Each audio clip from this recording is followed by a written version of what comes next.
What's up, guys? Welcome back to the channel. So a week or so ago I was trying to make a video, and I was also making what I call my bisque at the same time, my clam chowder bisque, or whatever you want to call it, my fish chowder bisque or whatever.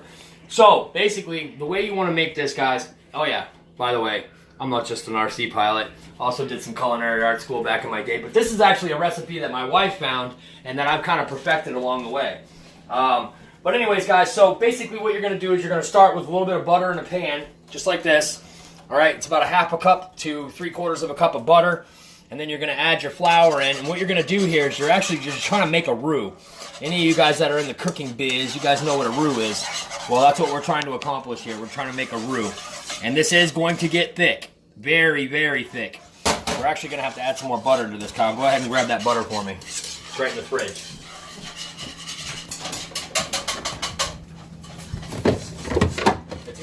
It's actually gonna start smelling like that Play-Doh that you had when you made when you were a kid. I don't know if you guys remember that, but your mom used to make Play-Doh with like flour and salt and butter, or flour, salt, and water.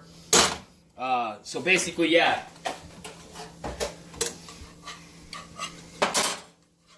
So here we go, guys. We let that butter melt down in there. I'm gonna add the rest of our flour. Just like that. So this is our roux. This roux is very important to making the bisque. This is what's gonna add. This is gonna be your thickening agent. All right. So now that we've got our roux made, we're gonna let that sit there and we're gonna let that cook up a little bit. All right. At the same time, you want to have potatoes going. Let me see if I can get a picture of this, Kyle. You want to cut your potatoes all, well, about like that.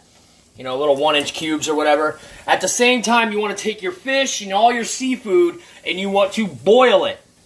Put all kinds of seasoning in there. Pepper, salt, Mrs. Dash, whatever you like for flavoring. I like a little bit of garlic powder, garlic salt, regular salt, black pepper, and some Mrs. Dash stuff that we use here. And then boil your seafood in that, whatever you have. Lobster. It doesn't matter if it's like already cooked seafood that you get in like a canister or whatever. You want to get that fishy smell out of it. If you don't get that fishy smell out of it, then when you go to put it into your food, into your bisque is going to have a fishy smell to it, and you don't want that. So what you do is you boil it. I'm boiling my fish right now in seasoned water.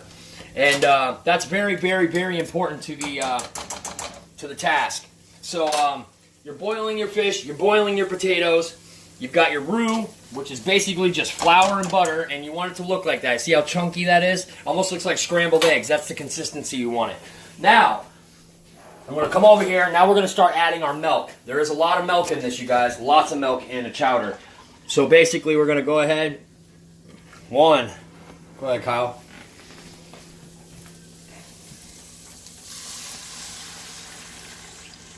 Very nice. Let's come back over here and get some more. So I'm doubling up on the batch this time because I got double the fish. So we're going to go about 6 cups, and then we're going to finish off the rest with some light cream.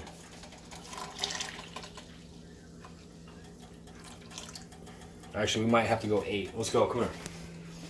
Let's do this. Let's do this. Yeah, we're going to go 8. We got to use this milk up anyways. That's why I'm doing this. All right, one more. Let's get it over here. Let's get her. Let's get her. Let's get her. Let's get her.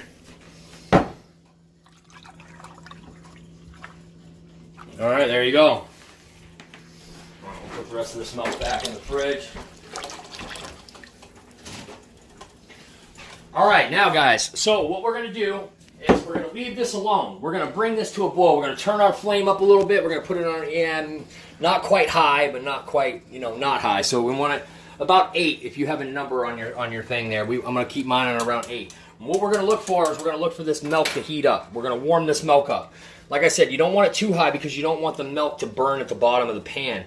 So you want the heat to rise gradually.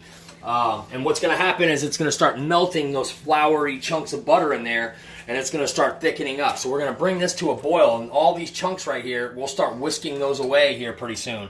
Like we'll literally, once this gets hot, we'll start whisking those up. And then that's going to thicken our sauce. That's going to thicken the sauce. So, yeah, guys. So, fish is boiling. Potatoes are boiling. Typically, I would add corn at this time. I'm not going to do corn, but this time I am going to be adding some. Where is it? There they are. There they are. I'll go ahead and start getting these prepped. So, right here. Sorry, forgot to use this last night.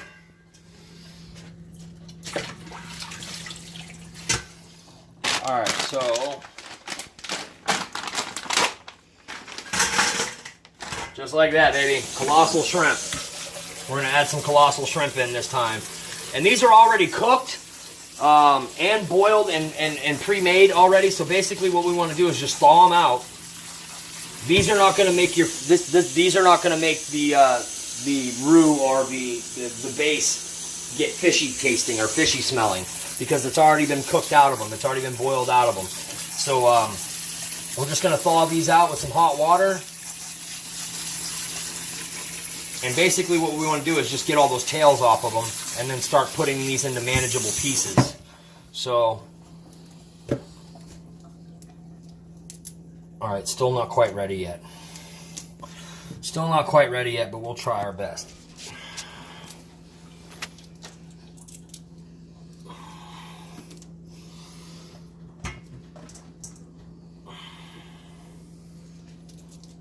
Alright, I guess they're coming off easy enough. We'll just continue to go with that.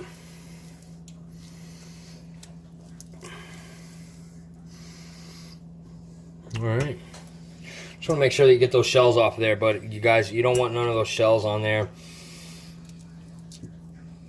Get all the shells off. Leave the shrimp behind. Roy, awesome, bro. I just got your message that you got your P47. I am so stoked, bro. I can't wait till you get it opened. Hopefully nothing's damaged. Minus the damage that I put on the plane before I sold it to you, which was basically, what, 10 flights worth? So, not very much.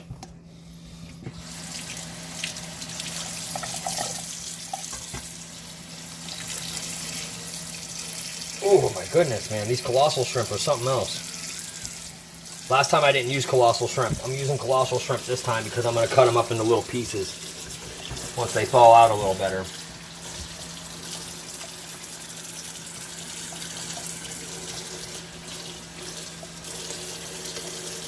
Nice. Alright, looking back, making sure that my roux's not burning or overcooking back there.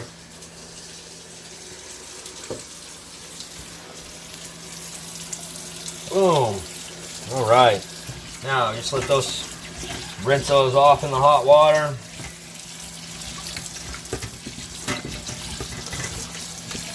Oh my god, these are so nice looking. Love me some shrimp, boys. I love me some shrimp. Oh. Calamari.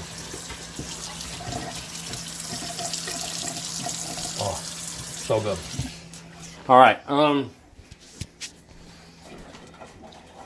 give our potatoes a stir here. You want to start the fish and the potatoes like straight away, you guys. These should be the first things that you start. Because once your base is done here, once it's ready to go, you want to be able to put that fish and those potatoes right in. And I'm going to show you how to crumble the fish just right once we put it in the... Alright, so now we're going to start the mixing here, man. This is how we beat those chunks down of that flour. This is how we get those chunks beat down. Kyle, go ahead and we can add the salt and pepper now.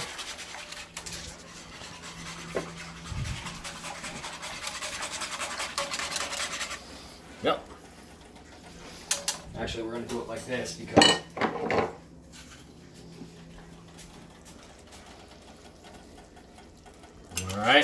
So about two teaspoons of salt. I actually go a little heavier than that. And I go heavier on the pepper, guys. I love me some pepper. I love me some pepper. Love me some pepper.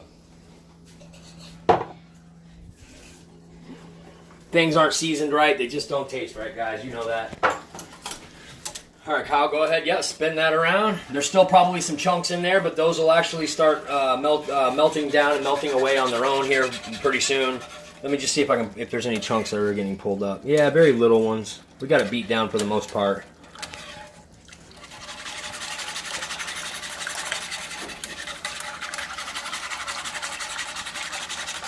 I guess this is the most tedious part of the whole process, is just making sure that those chunks are all gone, because there's nothing worse than taking a bite of your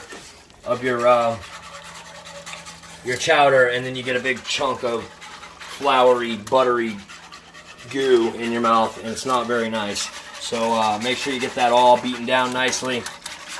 So I don't know what I'm gonna call this video, Cooking with Dave. I don't know. We'll figure it out. But I just want you guys, a lot of you guys commented that, wow, that looked pretty good, man. So I just wanted to show you guys how to make it. Very simple. So you get equal portions of butter and flour, okay? That's how you start your roux. So if it's a half a cup of butter, you're using a half a cup of flour. If it's a whole cup of butter, you're using a whole cup of flour. That's how you start it. You put it in here. Typically, you would put your salt and pepper in at that time too. I don't. I add mine later. That's okay. You mix that around until it makes like those clumps like we just saw. You're probably gonna be like, damn, it doesn't look like. Well, it should. It should look like scrambled eggs. And then once that part's done, and you let it sit there and kind of cook a little bit in the pan, you don't want to burn the butter or the roux, but you want to cook it. You want to make sure that it's nice and connected to that flour. Then you start adding your milk. Milk. Once you see that the pan is starting to get hot, like it is now, okay, we can actually cut back on the heat a little bit, okay? This is going to thicken as it cooks, you guys. It's going to thicken as it cooks. As it sits here and cooks, it will thicken like the Jenkins. All right, so my little trick to make it a little thicker, because I like to have it a little thicker, I'm going to add me some cream in here. This is heavy cream, right? No, it's actually just a bit of half and half, actually. So stuff you put in your coffee, pretty much. Which is basically it's a thick cream. So now that that part's done, put that away.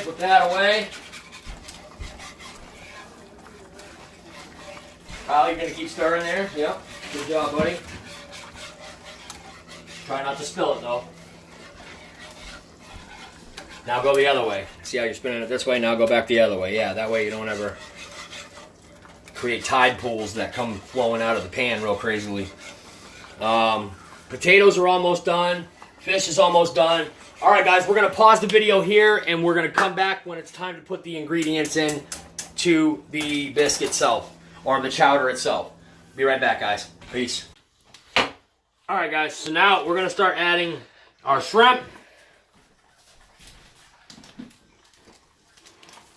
Shrimp going in. All right, cut them into manageable pieces, bite-sized pieces. All right, shrimp's in. All right, now, you guys, the fish. This is what your fish should look like after you boil it. It's got all kinds of nice seasoning on it. You can still see the seasoning. It kind of flakes away. Very, very good. This is very nice. It's got a lot of flavor in it because you boiled it in all those seasonings. Oh, very nice. So now what we're going to do is just lightly break it apart. It's really hot right now still. So what I'm going to do is I'm going to use the knife to do it. Just going to lightly break it apart. You don't want it too beat up because you still want some base there.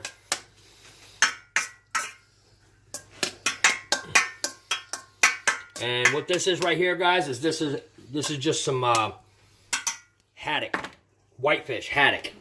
All right, now we're going to come over here. We're going to put our fish in. Oh, very nice. Very, very nice, you guys. The smell coming off that fish is amazing, you guys. Now, our potatoes, I just checked them. They're done. Shut all this flame off here. Dump our potatoes in. Now, guys, a big rule of thumb for me when you're dealing with potatoes is I like to clean the starch off my potatoes after they're done. So I'm going to go ahead and give these potatoes a rinse down.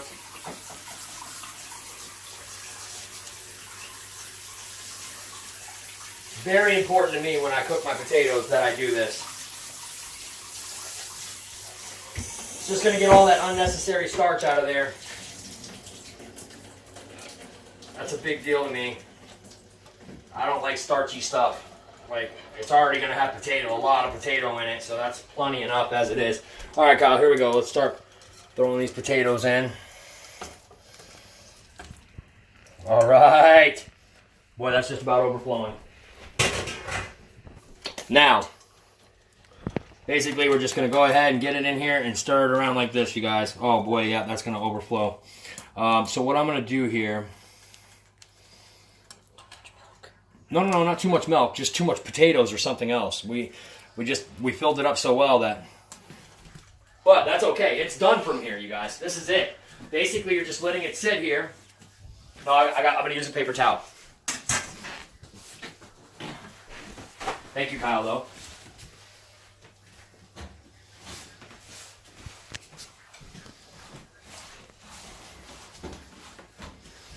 Oops. I should have got Crixus to come in here for that. And then I'll take my sponge over here. Yeah, we can go ahead and start putting the dishes in the sink.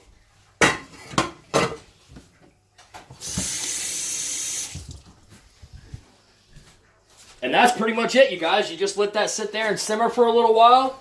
Let all those flavors meld together. And then in about 20 minutes from now, get yourself a ladle, get yourself a big helping full, big spoonful, and you're cooking with Crisco, guys. And that is how you cook the chowder in this house.